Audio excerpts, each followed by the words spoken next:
everybody, welcome back.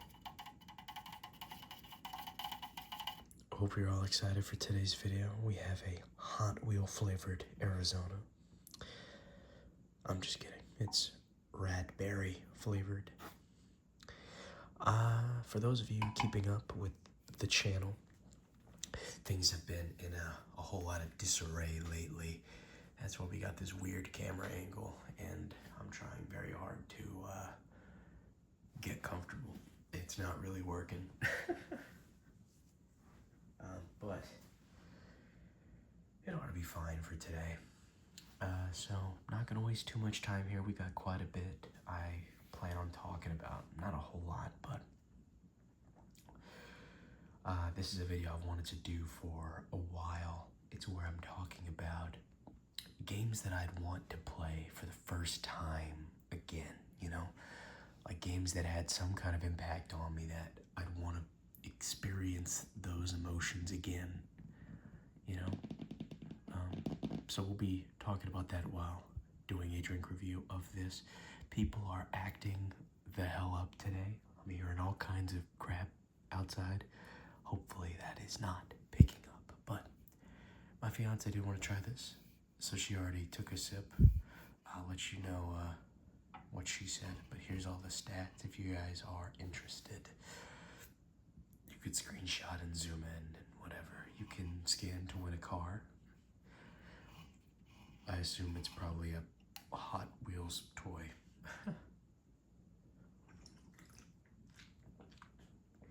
Oh, wow. My fiance had said blackberry flavored was pretty strong. I kind of taste it. I really taste the blueberry though in that sip. It's kind of a mix of both, really. I really like it. This is very good. All right. I like that, and then it's with black and white tea as well. Anyway, so I figured we'd get started. I have my iPad up over here with all of my information. I wrote down a lot more than I think I'm gonna say, but I figured we'd start with something pretty simple for me, and that is Batman Arkham City. To anyone who knows me, or, you know, to anyone who has watched this channel for long enough, you know I love Batman, and I love the Arkham series.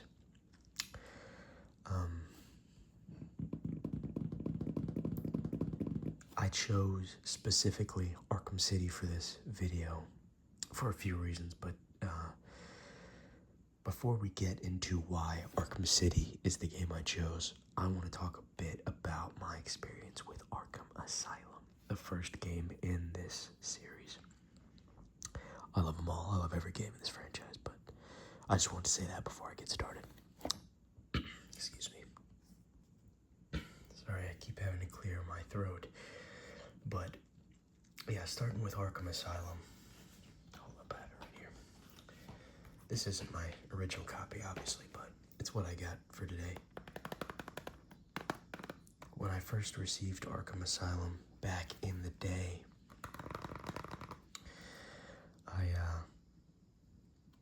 it was kind of an accident. I had no idea that the game existed at that age. I was not really online, and I've talked about this before, but at that age, I didn't know about any new stuff coming out. I had seen Dark Tomorrow on accident, and was pretty much asking for that, but like I said, I barely paid attention, so I pretty much said, new game, like that Batman game. And the new game at the time was Arkham Asylum, so, or not new, but newest. I think it was about a year or so after it came out, and it was just, of course, being the Batman fan that I am, I couldn't get enough. Arkham Asylum was so addictive, so fun. It really just easily is one of the best Batman games of all time. I think Arkham Asylum stands the test of time. It's just so fun. It really started it all for the whole franchise, and in some ways is the best. There's a lot of people who believe that it's the best. I don't fully disagree. You know, it's very linear. It's very Metroidvania, more so than the later ones, even though they're all a bit like that. So I played it, got addicted very quickly, and then a little bit later, Game Informer was advertising Arkham City, which is my first time hearing about it. I remember flipping through the pages of that Game Informer magazine and just dreaming with my buddy, like what could possibly be in this game. The hype, this was my first time ever experiencing true hype that was built up over the months before the game released. I had never experienced that with anything else in my life before. Nothing had ever had me so excited for that long. Nothing had held my attention for that long. I had been excited before, obviously. I didn't have a boring childhood, but you know. So having to wait for a game to come out, that was new to me. And for that game to come out and then be absolutely incredible. You know, it's just it culminated into such a really good experience. It was my first midnight release too. Really, it was crazy. It was absolutely addictive. My first time playing Arkham City, I remember so much of it like it was yesterday. A lot of my memories with Arkham City, as all the years that I've played it since, a lot of what I remember and think of is my first time playing it. So yeah, like I said, first time that a game really built up hype for me, and then of course for my first time for it to be successful. It just means so much to me. It's a fantastic game. I remember seeing Robin for the first time. I love that. And I know people clown on the way Robin looks in the Arkham series. I think in Arkham City, he's peak. I think that's really, really good. Keeping the hood on does him a lot of favors. I don't like the armor that they put him in for Arkham Knight. And then, of course, taking the hood off. It felt like every decision they made for his Arkham Knight design, in my opinion, was not fantastic. And it didn't work.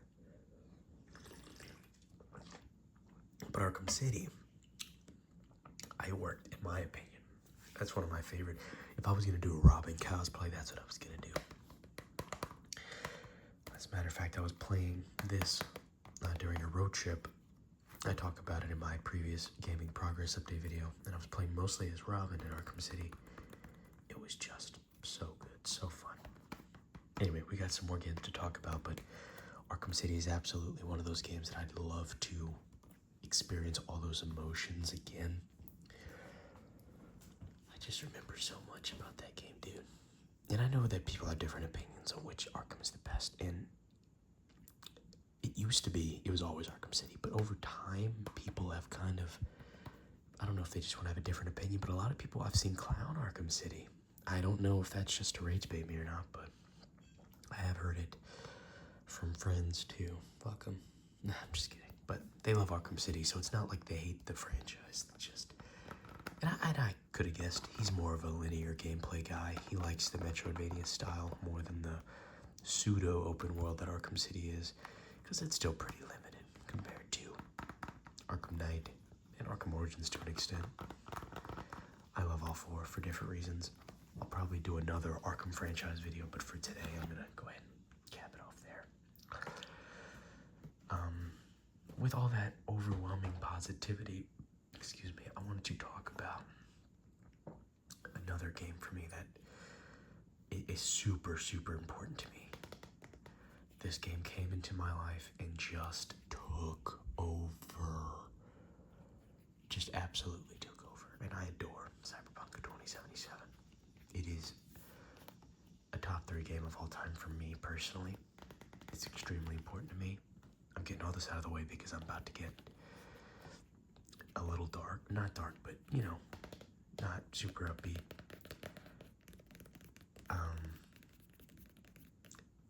So anyway, in a very different way, this game really became very important for me. I was going through a lot.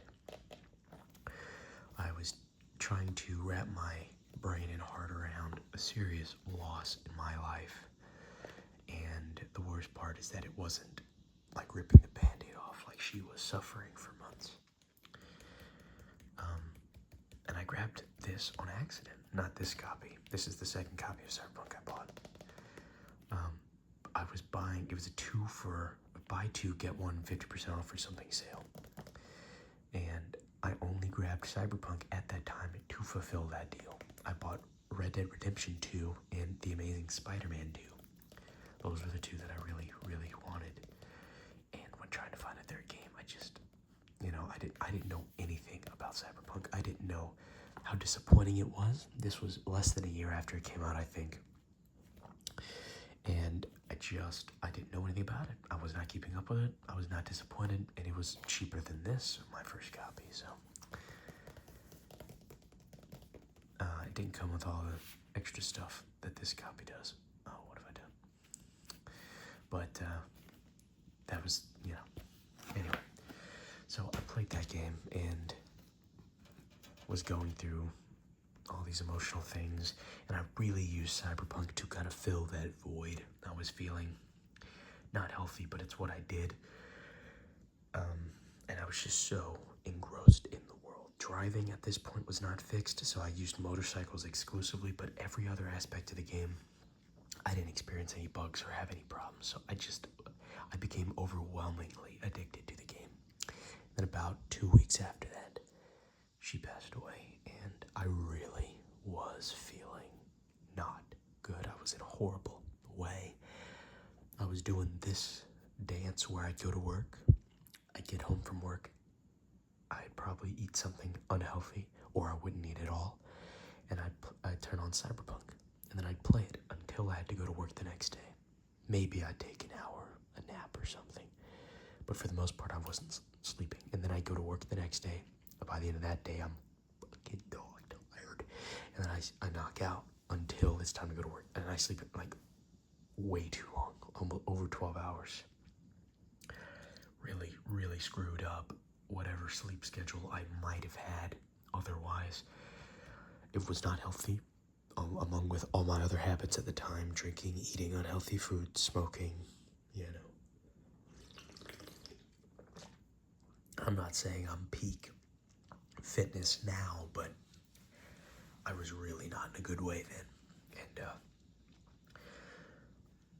And my relationship to Cyberpunk wasn't healthy either, but over the years, I've come to really appreciate just how much the game has come to mean to me as I dealt with loss. And I know this is going to sound ridiculous, but there isn't really too much of an arc with Jackie after he dies. Like, there's some moments, but for whatever reason, I was doing a lot of stuff in my head where I was just using it kind of as therapy, which I shouldn't have done, but I found myself really becoming emotionally invested in these characters and feeling things that reflected how I felt in real life, and that was the only way that I came to understand those feelings a little better. So I won't get too much into that. Y'all don't need to hear my bullshit, but I do love Cyberpunk. And the reason I put it on this list, obviously, other than I've played it so many times, it's probably my most played Xbox game, like on the Series X. I would kind of love to replay it without all that baggage I've associated it with. It's important to me. I love it. I can't wait for the sequel. It's not a hindrance on what the game is. However, I am curious, without all that baggage, maybe I'd feel different about it. Maybe I'd love it more somehow, maybe less, I don't know. I can't imagine I can love it more. I don't think I can. It's so good.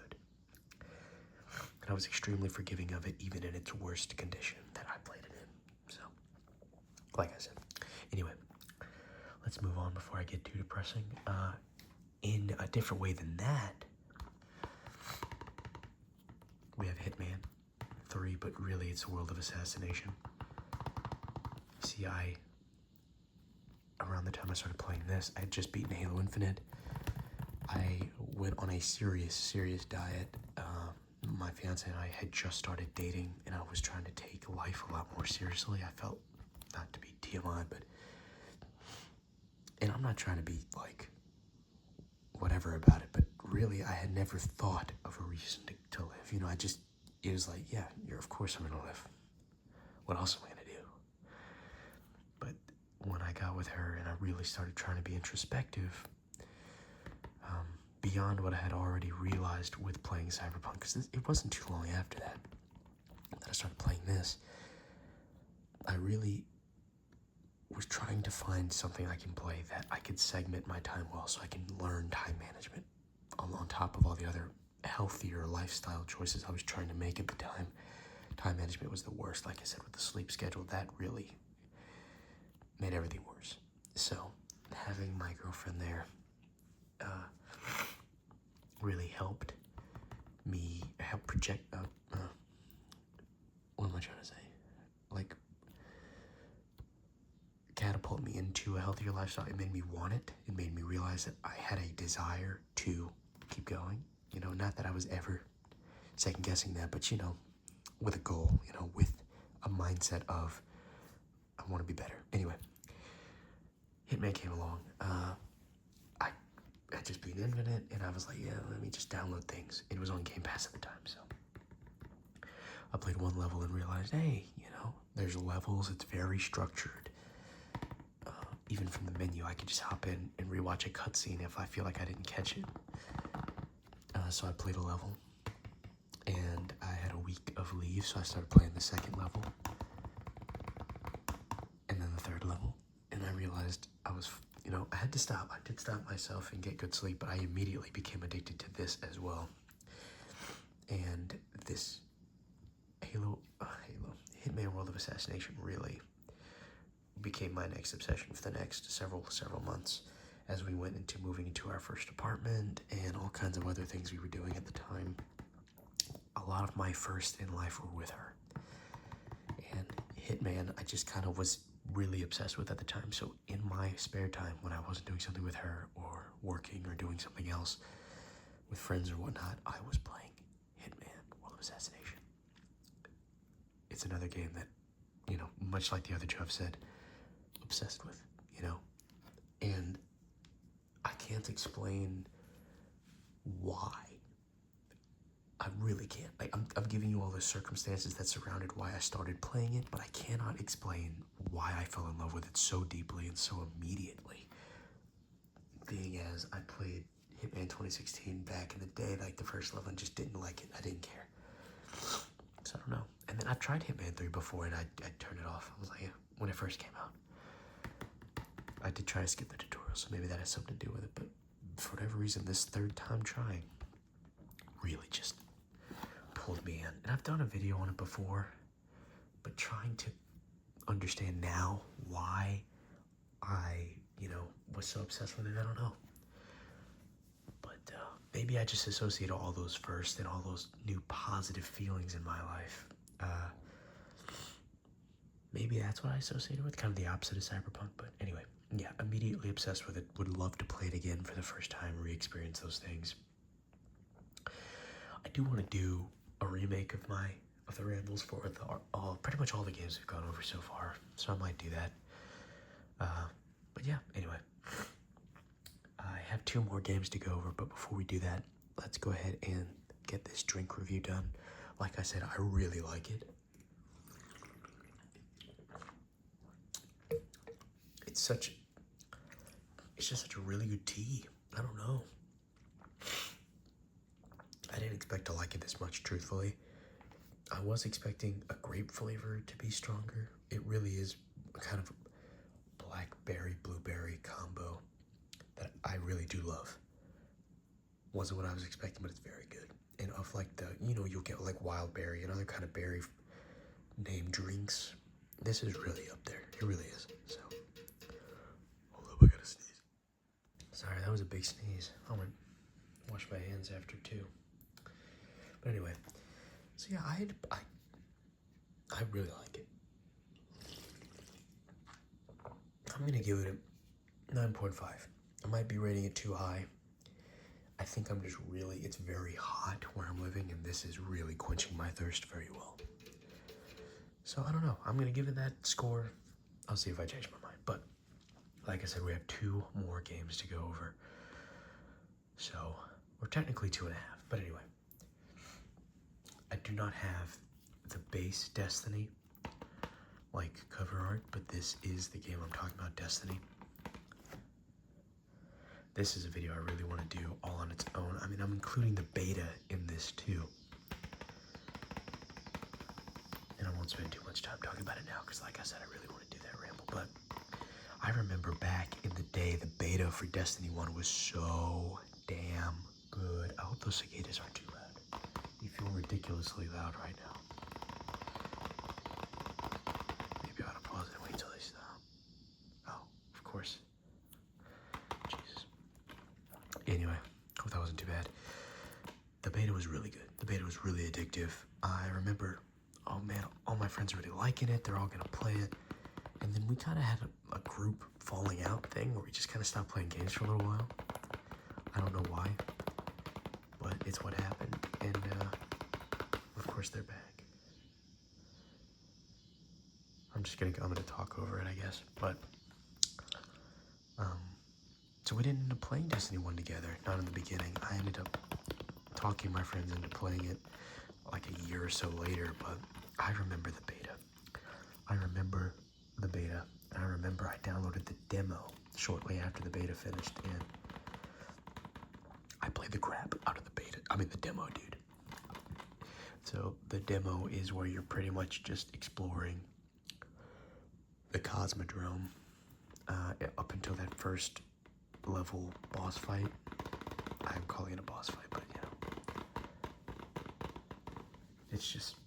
it's such a strong atmosphere, dude. I mean, it's so good, dude. Those first few missions, man, the vibes of Destiny 1 are unmatched. I like Destiny 2. Destiny 1 is unmatched. And in the Taken King, I say it extends to the Taken King. Rise of Iron I really liked too, but just the vibes were immaculate. And the reason I want to save this for another video is I want to talk about, because I mentioned it before, a remake of Destiny 1 that has a single player focus, or at least, an easier time with single player. I have a whole concept and idea for how that could work, so I will save that, but I really would love a remake of Destiny 1, dude. At least that I can play it, because now if I try to pop it in, and people are still on the Xbox where I play, but you're not finishing something. Like, I'm gonna either lag out, or the people are gonna leave before it's over, or they suck straight up. So it's just like, whatever. But anyway, I'll take any chance I have in this world to explain and just try to struggle to find the words to describe how immaculate the vibes of this game were. I mean, it's just unbelievable. It's absolutely unbelievable. It really was such a good time. I don't know. Like I said, I'm more of a single player gamer. It's just who I am. But my dream, I will say now, a remake of Destiny 1 that comes out kind of like Halo Campaign Evolved, and then we get Destiny 3 announced alongside it, which will be like Destiny 2, free to play, the online. They'd make a whole lot of money doing it that way, in my opinion. They get to keep kind of the core gameplay style for that, but give a single player story focused Destiny 1 that goes all the way up to maybe the Red War. I would have the Red War as the finale. But anyway, that's all for another video. I'll explain myself in another video, but anyway, to re-experience peak Destiny, that would just be something else, man. Halo and Destiny, they're the reasons I love sci-fi so much. But anyway, last up, we have two games, but I only have a physical copy of one, and that is Fallout 3 and Fallout New Vegas. Both recently announced, confirmed, which we kind of already knew, but they're going to get remakes similar to the Oblivion remaster. Not remakes, remasters, sorry. So that'll be a whole lot of fun. I've said it before, if the same people make Fallout 3 New Vegas, or they do the same work that they did with Oblivion, I'm sold and I'm satisfied. Hopefully we actually get physical copies of these, but it doesn't seem like the industry is trending in that direction. But we'll see. Anyway, Fallout 3. Oh man. I would love, I'll go over it again briefly. I keep saying that, but I'm already at 25 minutes pretty much. But another game I played on accident, Fallout 3. I went to my buddy's house. I saw the cover art, thought it looked very cool. Knew nothing about it, much like Cyberpunk. But this time my friend was like, oh, you can borrow it. I didn't really care for it. He got stuck pretty early on, and it just kind of stopped there for him. But I took it, played it, fell in love immediately. This was my first time experiencing an open world game with a lot of dialogue and a lot of choices. So easily this and Arkham City became my games of the 360 that I played the most, besides like Minecraft. So fell in love with it, ended up convincing him to give it another shot, and then for the next several years, Fallout 3 is all that we talked about. Well, not all, but it became up a lot. It was a huge part of our friendship. So the love that I have for this isn't just mine, it is shared. I love Fallout 4, and honestly, I kind of like 76 a bit, especially now, but Fallout 3 and Fallout New Vegas, man, they just mean so much more to me, dude. I can't deny it, and I feel like that's not uncommon to say. I haven't played Fallout 1 and 2 yet, but I've always wanted to. That's another conversation, but anyway, so successfully got him to play Fallout 3 again, and then another buddy of mine preferred New Vegas, but I gave him a hard time. I was like, well, this one's DC. I find that more interesting than just desert, right? And then I put in New Vegas, or we were game sharing, so I downloaded it and played it years after it came out, by the way. And I was like, I can't even lie to you. I took it as a challenge to go right through the Deathclaw Sea, or whatever it's called. Not called the Deathclaw Sea, but where they're saying, oh, you can't go that way, you'll die. And then I kept going that way and dying. It was like, all right. And then legitimately, I stopped playing there. It's my own fault. It's absolutely my own fault. I had other things going on. I had other games I really wanted to play, so I just kept playing Fallout 3 when I had an itch for Fallout. But years later, right when I'm about to join the military, I'm really, really stressing before I leave for boot camp. It's probably a month, 2 months before boot camp, I'm guessing. I don't remember the exact timeline, but I was really stressing about that experience, and I re-downloaded Fallout New Vegas. I'm like, I want to play something new. I want to play something new to me. So I restarted New Vegas, and immediately, I'm older now, I'm smarter, I realized I'm not supposed to go this way, and I started experiencing New Vegas for the first time, and it was just so much fun. I like it more than Fallout 3 now. However, I do have more hours in Fallout 3. It's also the one I've replayed the most. I went back and replayed it last year. I was going for 100% achievements, and I'm kind of getting close. I really just have the DLCs left and a few random achievements to go for. But very excited for the remakes. I hope they live up to it. I think that they will. I'm having high hopes. But yeah, Fallout New Vegas, it's so much more. Despite my rough start, I really just fell in love. If I can only pick one game to replay for the first time, I'm going to go with Fallout New Vegas, I think. Despite everything else I've said today, it really depends on the day, The day and the mood that I have will depend which game I pick. Right now, I would go for New Vegas, but admittedly, outside of Destiny 1, Fallout New Vegas is the one that it's been the longest since I played New Vegas. I played everything else pretty recently, so that might just be why I'm saying that. But man, New Vegas, dude.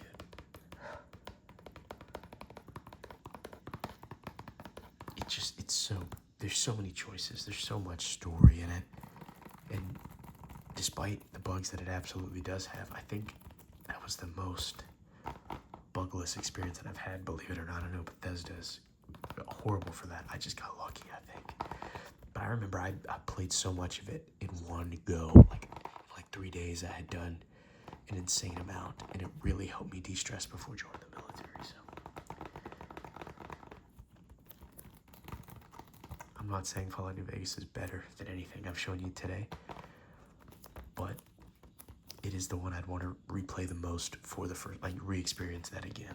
It's also, as stressed as I was for the military, it wasn't a crutch. I was feeling a lot of good feelings too. I was very proud. It felt like the first real decision I made in my life that turned out well. So even before I joined, I wasn't associating New Vegas with that stress. It just really was something I got to enjoy as a last hurrah before I joined. Also, my grandma, who I was living with, was still alive and well, and we had a lot of good times. So Fallout New Vegas was the last game I played that, not that she played it with me, but she was alive, right? I feel like the games that I played immediately after she passed, I really struggled with. And that's Cyberpunk and Hitman, really. So anyway, now that I'm done with all that malarkey, these are the games that I got for you today.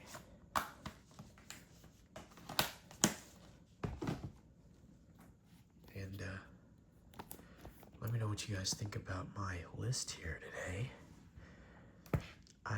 I'm sure there's other games that if I think about them, I'm going to regret not putting them here. But for right now, these are the ones that I thought of when I made this list at work. So anyway, I'm already going on for too long. 9.5 here. And 10 out of 10s, all to me personally, especially the King era. Especially Cyberpunk, everything. I was about to derail this into something else. Let me just let you guys go. Thank you all for stopping by. Let me know what you guys think about my list of games, and let me know what games you